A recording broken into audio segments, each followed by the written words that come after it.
ഇന്നൊരു ബീഫ് റോസ്റ്റുമായിട്ടാണ് ഞാൻ വന്നിട്ടുള്ളത്. അപ്പോൾ ഇതെങ്ങനെയാണ് ഉണ്ടാക്കുന്നതെന്ന് നോക്കാം.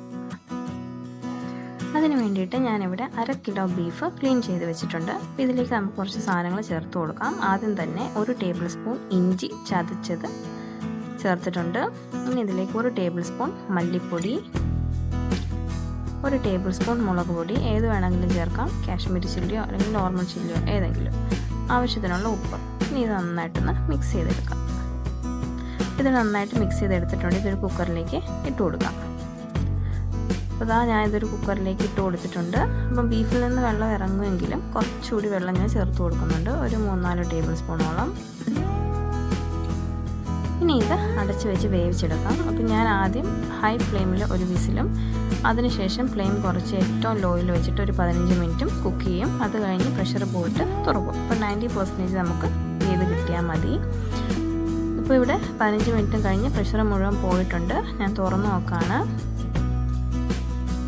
വെന്തോന്ന് ഒന്ന് നോക്കാം.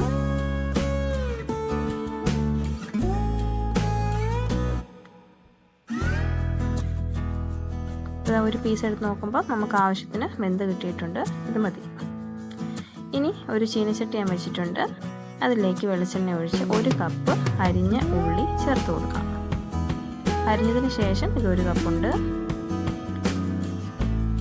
ജസ്റ്റ് ഒന്ന് ഇളക്കി കൊടുക്കാം.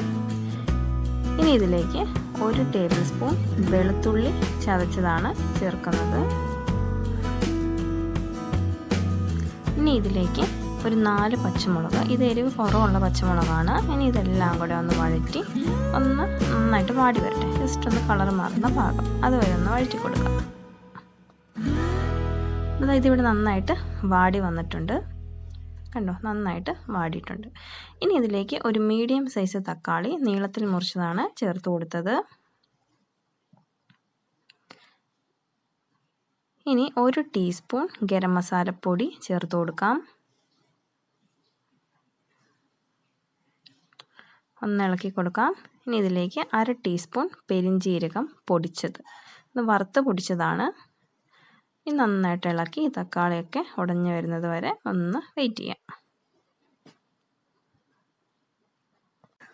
അപ്പോൾ തക്കാളിയൊക്കെ നല്ല ഉടഞ്ഞു വന്നിട്ടുണ്ട്. ഇനി ഇതിലേക്ക് വേവിച്ച് വെച്ചിട്ടുള്ള ബീഫ് ആ വെള്ളത്തോടു കൂടി തന്നെ ചേർത്ത് കൊടുക്കാം. അപ്പോൾ ഈ സമയത്ത് ഉപ്പ് നോക്കിയിട്ട് പോരെങ്കിൽ ചേർത്ത് കൊടുക്കാം. ഇനി ഇത് നന്നായിട്ട് ഇളക്കി വെള്ളം മുഴുവൻ വറ്റിച്ചെടുക്കണം. നല്ല ഡ്രൈ ആക്കി എടുക്കണം. ഇപ്പോൾ ഇതിലെ വെള്ളം ഓൾമോസ്റ്റ് വറ്റി വന്നിട്ടുണ്ട്. കംപ്ലീറ്റ് ആയിട്ട് വറ്റിയിട്ടില്ല, കുറച്ചുകൂടിയൊക്കെ ഉണ്ട്. അപ്പോൾ ഈ ഒരു സമയത്ത് ഇതിലേക്ക് കുറച്ച് കറിവേപ്പില കൂടി ഞാൻ ചേർത്ത് കൊടുക്കുകയാണ്. നന്നായിട്ട് ഇളക്കി കൊടുത്ത് ഇനി ഇതിനകത്ത് ബാക്കി വറ്റാനുള്ള വെള്ളം കൂടി നന്നായിട്ട് വറ്റിച്ച് നല്ല ഡ്രൈ ആക്കി എടുക്കാം. ഇതിപ്പോൾ നല്ല ഡ്രൈ ആയിട്ട് വന്നിട്ടുണ്ട്. വെള്ളത്തിൻ്റെ അംശം മുഴുവൻ വറ്റി എണ്ണയൊക്കെ തെളിഞ്ഞ് നന്നായിട്ട് വന്നിട്ടുണ്ട്. പിന്നെ ഇതിലേക്ക് ചേർക്കുന്നത് 1/2 ടീസ്പൂൺ കുരുമുളക് പൊടിച്ചതാണ്. നന്നായിട്ട് ഇളക്കി യോജിപ്പിക്കാം. അപ്പോൾ ഇതിലേക്ക് അവസാനമായിട്ട് കുറച്ച് പച്ച വെളിച്ചെണ്ണ ഒഴിച്ചു കൊടുത്തിട്ടുണ്ട്. നമ്മുടെ ബീഫ് റോസ്റ്റ് നല്ലൊരു മണവും ടേസ്റ്റും ഒക്കെ കൊടുക്കും. നന്നായിട്ട് ഇളക്കിയതിന് ശേഷം ഇത് ഫ്ലെയിം ഓഫ് ചെയ്യാം. അപ്പോൾ ഫ്ലെയിം ഓഫ് ചെയ്തതിന് ശേഷം ഞാൻ കുറച്ചുകൂടി കറിവേപ്പില ഇട്ട് കൊടുത്തിട്ടുണ്ട്. നന്നായിട്ട് ഇളക്കി മിക്സ് ചെയ്തതിന് ശേഷം ഒന്ന് മൂടി വെക്കാം, ആ മണമൊക്കെ ഒന്ന് അതിൽ പിടിക്കാനായിട്ട്.